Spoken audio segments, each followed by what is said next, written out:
What would you do if, I don't know, the key to surviving a literal monster attack wasn't a weapon, but like a laminated piece of paper and a fresh pot of coffee? I mean, I'd probably just quit on the spot. Right.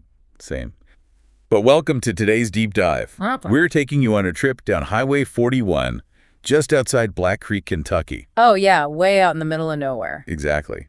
Our source material today is this phenomenal narrative transcript from the YouTube channel Lighthouse Horror. It's titled, "I Work at a Gas Station That Shouldn't Exist. We Have 5 Strange Rules."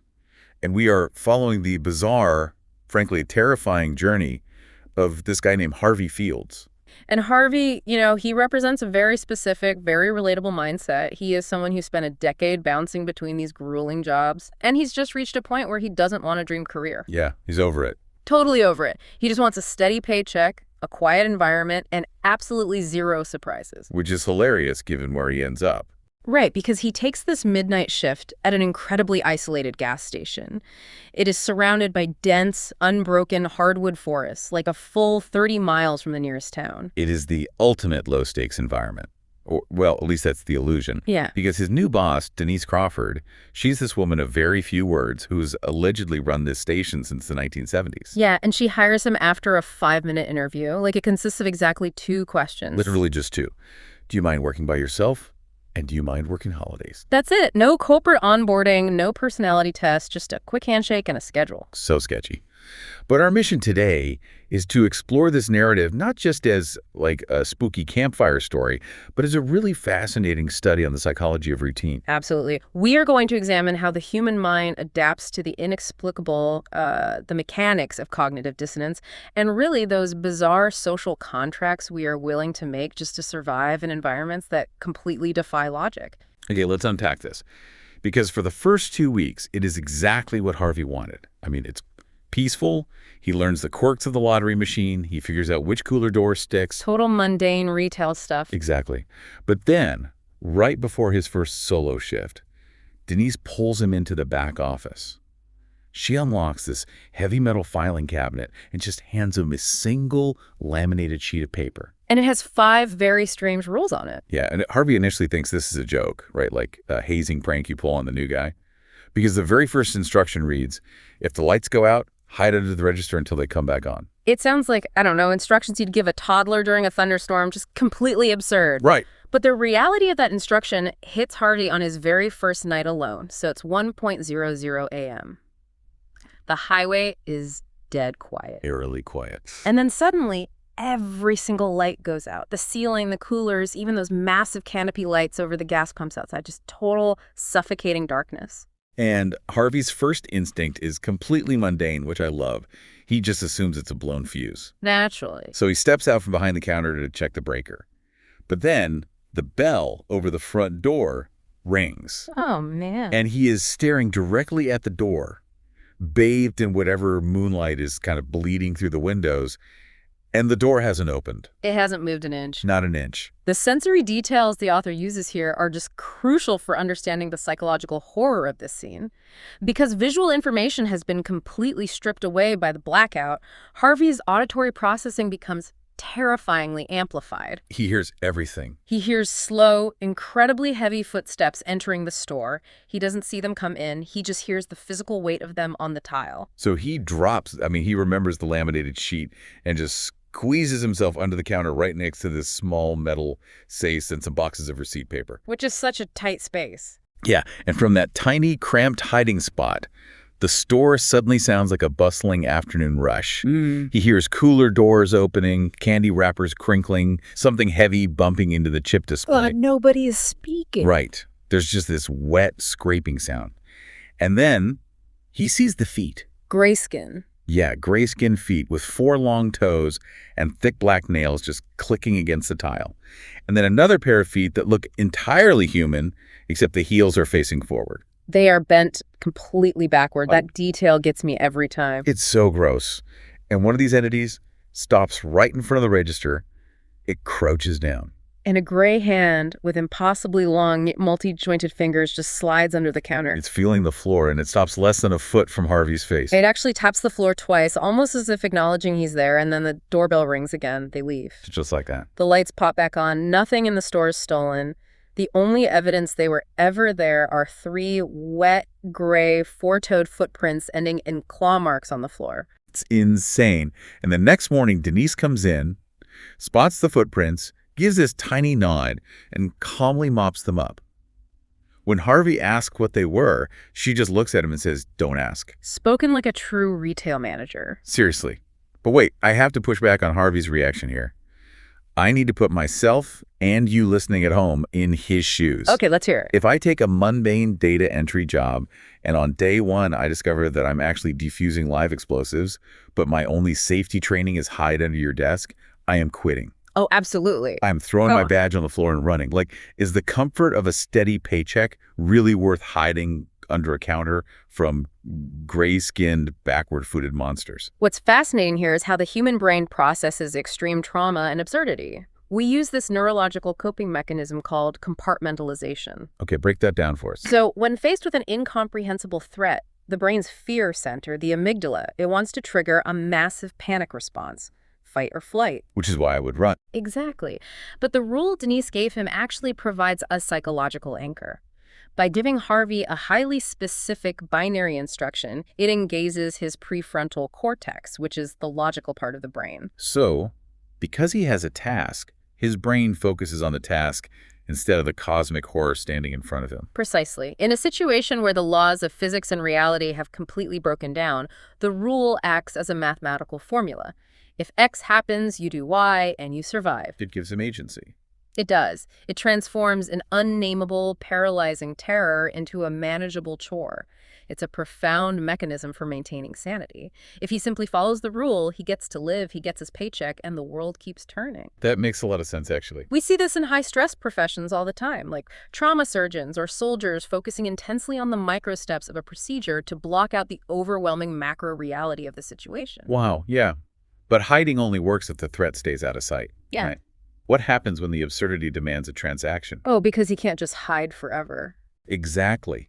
The environment at this gas station doesn't let Harvey stay passive for long.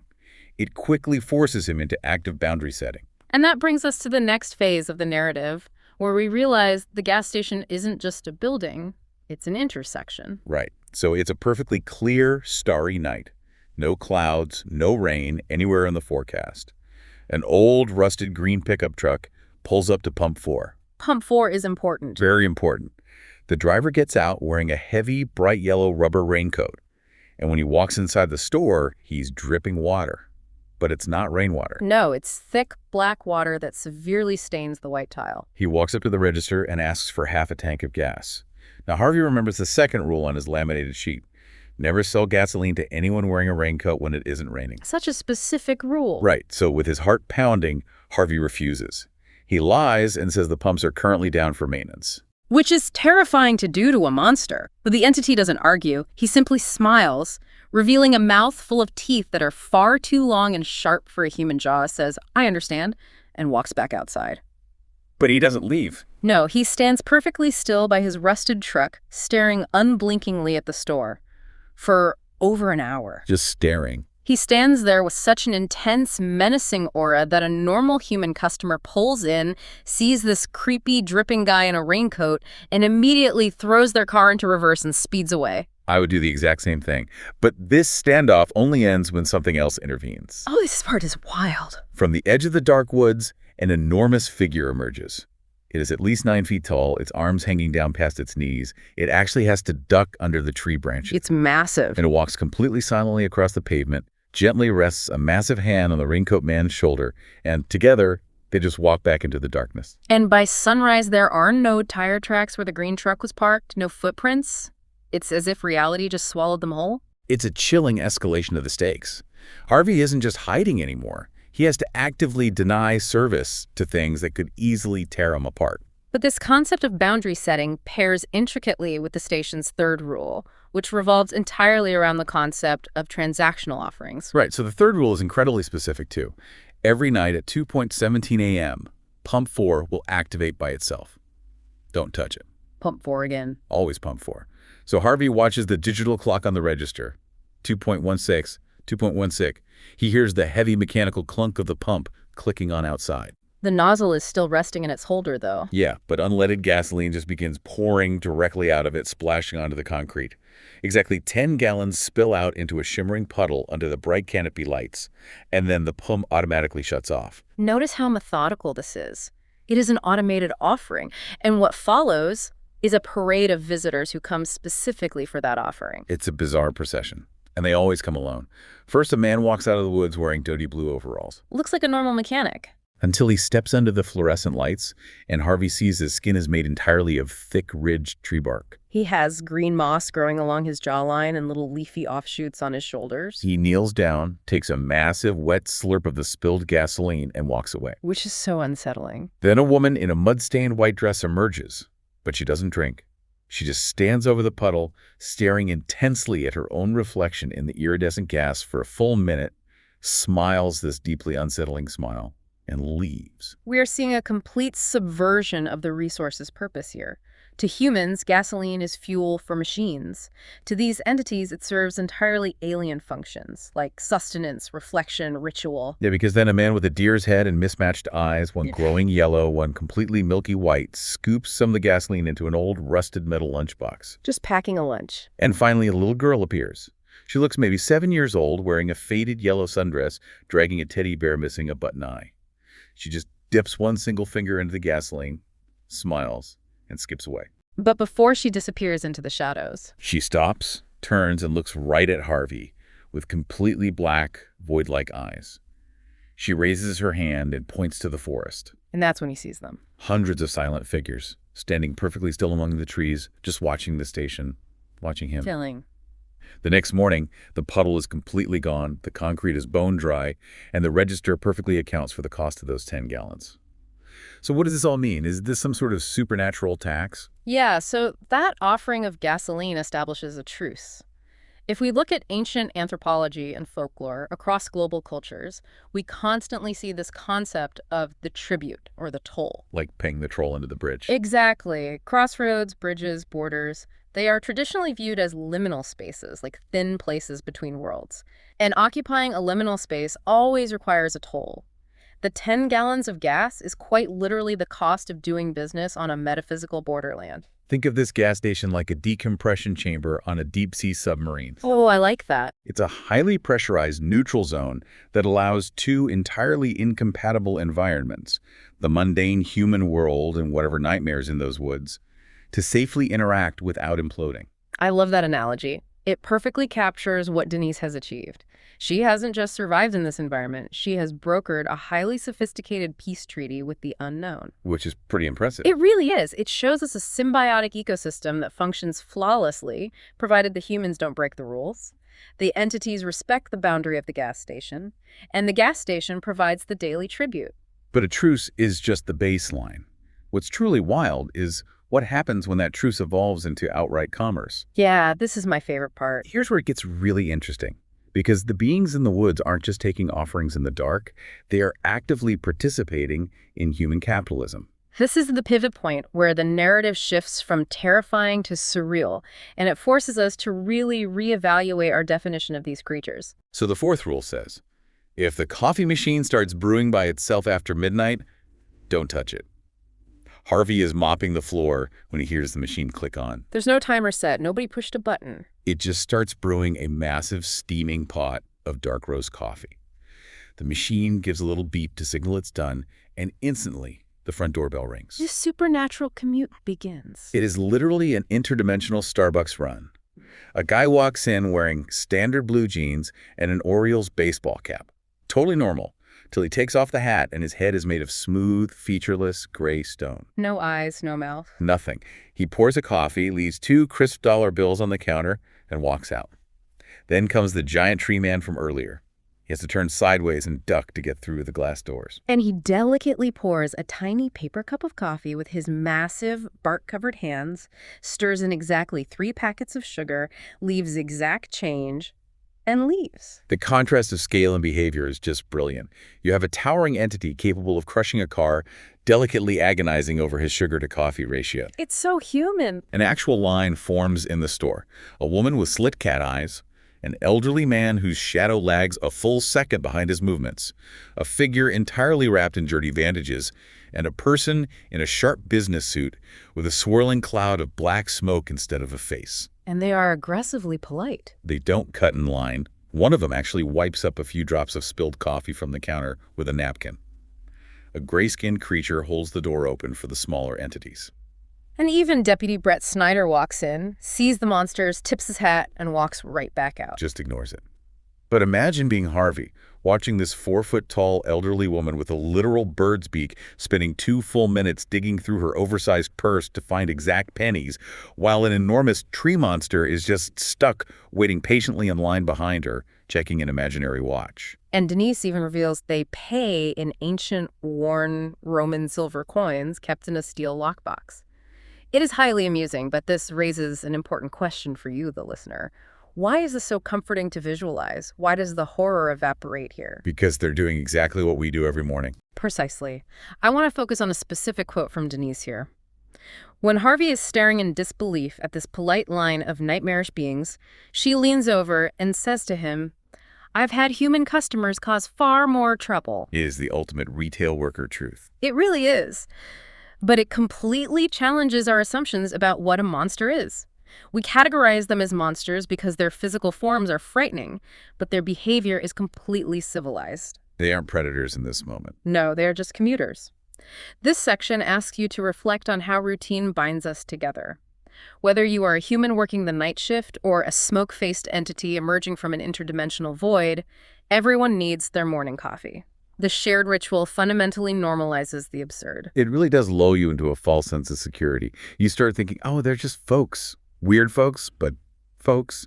Nothing to be afraid of. Which is a very dangerous mindset to fall into on a borderland. Just as you and Harvey are getting comfortable with this supernatural coffee run, the narrative strips away that false sense of security. Oh, big time. The final rule delivers a chilling reminder of the very real, very lethal danger looking just past the tree line. The stakes suddenly snap back into brutal focus. Because Rule 5 is, if a child comes in alone looking for his parents, don't help him look for him. That is a rule designed to go against every deeply ingrained evolutionary instinct a human being possesses. We are biologically wired to protect vulnerable children. And it almost works. It's nearing 5:00 a.m., the darkest part of the night just before dawn. The door chimes, and a little boy walks in. He looks maybe 8 years old. Wearing dirty jeans, muddy sneakers. And he's clutching a faded, well-loved stuffed rabbit. He looks up at Harvey with these massive, exhausted eyes and asks, "Have you seen my mom?" Heartbreaking. Harvey feels his heart break. He almost walks around that counter. He almost takes the kid's hand to go look outside. But he remembers the laminated sheet. It's the only thing keeping him alive. So he stops himself. Yeah, fighting every instinct he has, he apologizes and just slides a free bottle of water across the counter to the kid. The trap was set, and Harvey barely avoided springing it. The boy sits down on a crate to drink the water. And as he tips his head back, that is when Harvey spots them. The horns. Tiny, sharp black horns, barely visible beneath the boy's messy hair. The boy finishes his water, politely throws the plastic bottle in the recycling bin, says bye to Harvey, and walks outside. But he doesn't walk toward the highway. No. He walks around the side of the building and climbs a steep grassy hill behind the station.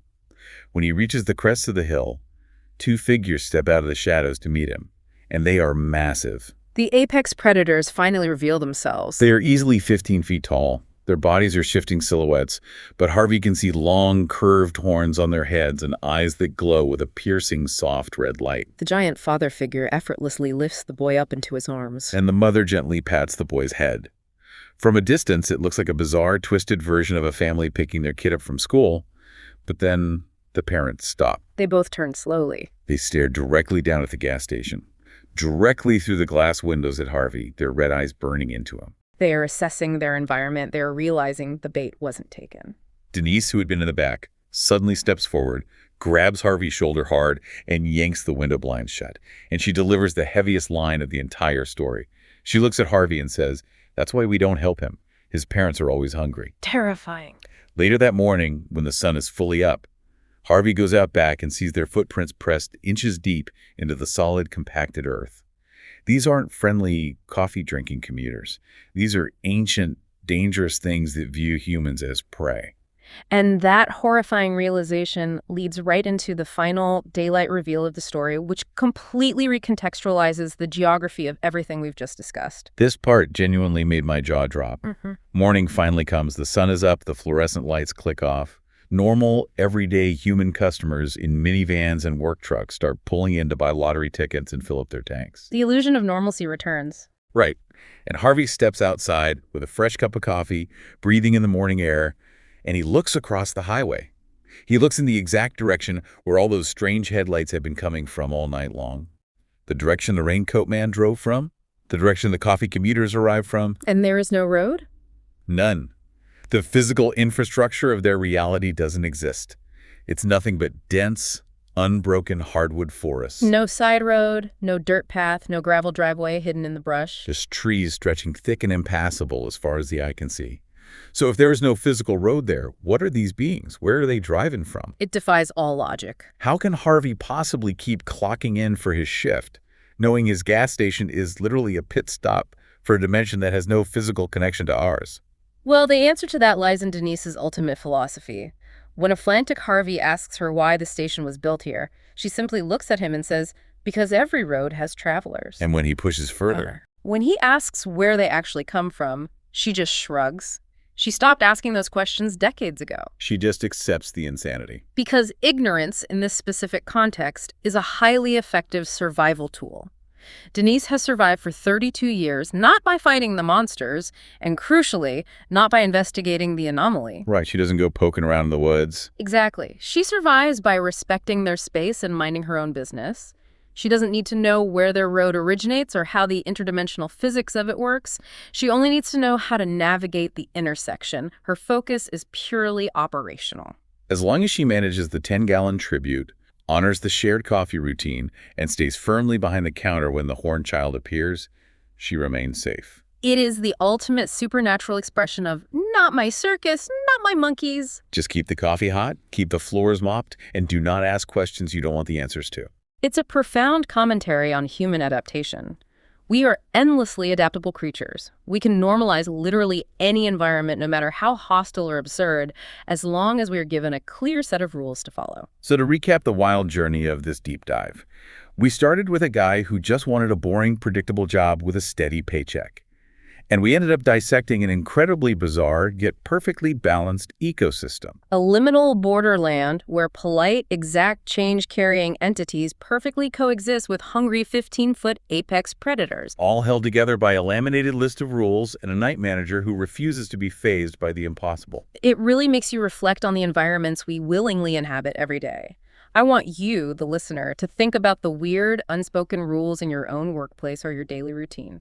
Think about your morning commute. We all have them. How often do you just accept a bizarre corporate process, a highly toxic dynamic, or an entirely illogical situation simply because that's just the way it's always been done? We all have our own versions of rule number one. Those uncomfortable truths we just put our heads down and ignore, hiding under our metaphorical registers, just to get through the day and collect our paychecks. Wow. When you frame it like that, maybe Hardy isn't so different from the rest of us after all. He just has a much, much weirder clientele. If we connect this to the bigger picture, it leaves us with something to truly ponder. The next time you're driving on a lonely stretch of highway late at night, or you find yourself waiting in line for coffee at 5 a.m. behind a quiet group of strangers, ask yourself, are you absolutely sure you know where they traveled from? Because, as Denise so wisely pointed out, every road has travelers. But maybe, just maybe, we aren't all walking on the same road.